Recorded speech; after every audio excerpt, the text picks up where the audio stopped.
এই পরিবর্তন বা বিপ্লবের অবশ্যম্ভাবী দাবি ছিল যে অর্থবহ কিছু সংস্কার করা লাগবে এবং যারা অপরাধী তাদের বিচার হতে হবে। এই সংস্কার এবং বিচারের মধ্য দিয়েই একটা অর্থবহ নির্বাচন হবে। সেই নির্বাচনে সমতল মাঠ থাকবে।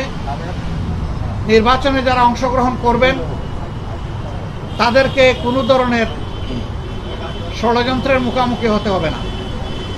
এখানে পেশি শক্তি এবং কালো টাকার প্রভাব চলবে না। 15.5 বছর মানুষ 3টা নির্বাচনে তার ভোটের অধিকার প্রয়োগ থেকে বঞ্চিত হয়েছে। এবার তারা নিঃসংকোচে নিজের এই অধিকারটা প্রয়োগ করতে চায় এবং এই সুযোগ পাবে, নিশ্চিত হবে। এটি হচ্ছে জনগণের দাবি। প্রধান উপদেষ্টা ইতিমধ্যে কয়েকবার তিনি বলেছেন নির্বাচন তিনি দিতে চান এই বছরের ডিসেম্বর থেকে শুরু করে আগামী বছরের জুনের মধ্যবর্তী কোনো এক সময়, কিন্তু তিনি সুনির্দিষ্ট কোনো রোডম্যাপ দেননি, কোনো মাস সপ্তাহ তিনি ঘোষণা করেননি। এটাকে কেন্দ্র করে বিভিন্ন ধরনের দাবি এই নির্বাচনের রোডম্যাপের ব্যাপারে আছে। আমাদেরও কিছু রিকমেন্ডেশন ছিল। আমরা বলেছি 2টা বিষয় স্পষ্ট করা দরকার। একটা, নির্বাচনটা কখন হবে, আপনি যে সময়সীমা দিয়েছেন এর ভিতরেই জনগণের কোনো ধরনের বড় ভোগান্তি না হয়ে একটা কমফোর্টেবল টাইমে এই নির্বাচনটা হওয়া উচিত আমরা মনে করি। আর 2 নম্বর আমরা বলেছি এই নির্বাচনের আগে অবশ্যই সংস্কার এবং দৃশ্যমান বিচারের কিছু প্রক্রিয়া জনগণের সামনে আসতে হবে। সংস্কার শেষ না করে যদি কোনো নির্বাচন হয়, এই নির্বাচনে জনগণ তাদের প্রত্যাশা পূরণ করতে পারবে না। আবার সব সংস্কার এই সরকারের পক্ষে করা সম্ভব না। মাত্র 5টা সুনির্দিষ্ট বিষয়ে তারা হাত দিয়েছেন। এতটুকু নিষ্পত্তি হওয়া উচিত সন্তোষজনকভাবে। এর পাশাপাশি এখানে জুলাই প্রক্লেমেশনের ব্যাপার স্যাপার আছে, এগুলা সংস্কারের সাথে জড়িত। তো অনেক দলের দাবি দেওয়ার মধ্যেও কিছু ভিন্নতা আছে, এটা থাকবে। দল যেহেতু আলাদা, মতেরও ভিন্নতা থাকবে, এটাই স্বাভাবিক। গণতন্ত্রের সৌন্দর্য হচ্ছে আমার মতটি আমি প্রকাশ করব, আরেকজনের মতের প্রতি আমি শ্রদ্ধা দেখাবো। আমি কারো মতকে তুচ্ছ জ্ঞান করব না, উপহাস করব না এবং কাউকে অপমানিত করব না। কিন্তু আনফর্চুনেটলি এই সীমা আমরা অনেকেই রক্ষা করে চলতে পারি না। আমাদের পারা উচিত।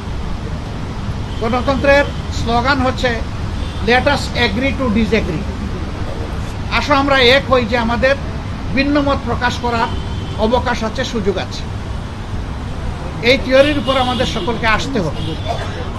সমাজে যে অস্থিরতা দেখা দিয়েছিল এই বিষয়টাকে কেন্দ্র করে, প্লাস বিভিন্ন ব্লকেটকে কেন্দ্র করে আপাত দৃষ্টিতে তা কিছুটা কেটেছে।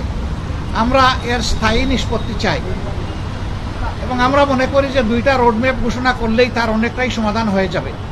একটা হচ্ছে সংস্কারের রোডম্যাপ, আর একটা হচ্ছে নির্বাচনের রোডম্যাপ। এই 2টাই অতীব গুরুত্বপূর্ণ বলে আমরা মনে করি।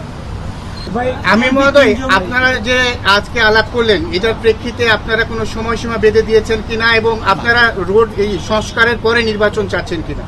অবশ্যই সংস্কারের পরে সবাই নির্বাচন চায়। আমরা বিএনপি কখনো কখনো বললে তারা কিন্তু বারবার এখনো বলছে যে আমরা সংস্কারের বিরোধী নই, তবে নির্বাচনের রোডম্যাপটা আমরা চাই সুনির্দিষ্টভাবে। সেটা তো আমরাও চাই, কিন্তু আমরা কোনো সময় বেঁধে দেইনি। আমরা কমফোর্টেবল 2টা টাইম আপনাদের মাধ্যমে এই জাতিকে জানিয়েছি। যদি সংস্কার শেষ হয়ে যায় তাহলে ফেব্রুয়ারির মধ্যভাগে এটা হতে পারে, আর যদি সংস্কারের ভিতরে শেষ না হয় আরেকটু সময় লাগে, এরপরেই যেহেতু রোজা শুরু হয়ে যাবে, রোজার পর হতে হবে, তারপরে এটাকে টেনে লম্বা করলে কোনো সুষ্ঠু নির্বাচন করা সম্ভব হবে না। আজকে প্রধান উপদেষ্টা আপনাদের ডেকেছিলেন, আপনারা আপনাদের কথা বলেছেন, কিন্তু সরকার বা প্রধান উপদেষ্টা আপনাদের কেন ডেকেছিল, কি বলতে চায় সরকার একটু যদি আপনি বলেন, সরকার আপনাদেরকে কি বলতে চায়? এটা ঠিক আমাদের ব্যাপার আর বিএনপির ব্যাপারে একরকম না, একটু ডিফারেন্স আছে। আমরা কিন্তু নিজেই চেয়েছি এবং টাইমটা ফিক্স আপ হয়েছে। কালকে আপনারা সংবাদ মাধ্যমে এটা অলরেডি জানতে পেরেছেন। হ্যাঁ, সেটা আমি পরে আসতেছি। ওনার দাওয়াত আমরা পেয়েছি, এটা অস্বীকার করব না, কিন্তু এর আগে আমরাই চেয়েছি। উনি ডেকে এইটুকুই বলেছেন দেশ আমাদের সবার। আমি অবশ্যই অর্থবহ, সুষ্ঠু, স্বচ্ছ একটা নির্বাচন দিতে চাই। আমি যেনতেন কোনো নির্বাচন দিতে চাই না। এবং তিনি আমাদের কথা মনোযোগভাবে শুনেছেন আর বলেছেন যে আপনাদের পরামর্শগুলা আমি প্রয়োজন মনে করি, আপনারা যে পরামর্শ দেবেন অবশ্যই আমি এগুলা কনসিডারেশন নেব, অন্যদের কথাও আমি শুনবো। এবং আগামীকালকেও তিনি আরও অনেকগুলা দলকে দাওয়াত দিচ্ছেন, তাদের কথাও তিনি শুনবেন। সবার কথা শোনার পরে তিনি আশা করি তার একটা সিদ্ধান্ত তিনি ম্যাচিউর করবেন। সবাইকে ধন্যবাদ। আপনারা দেখছেন প্রবাস বার্তা।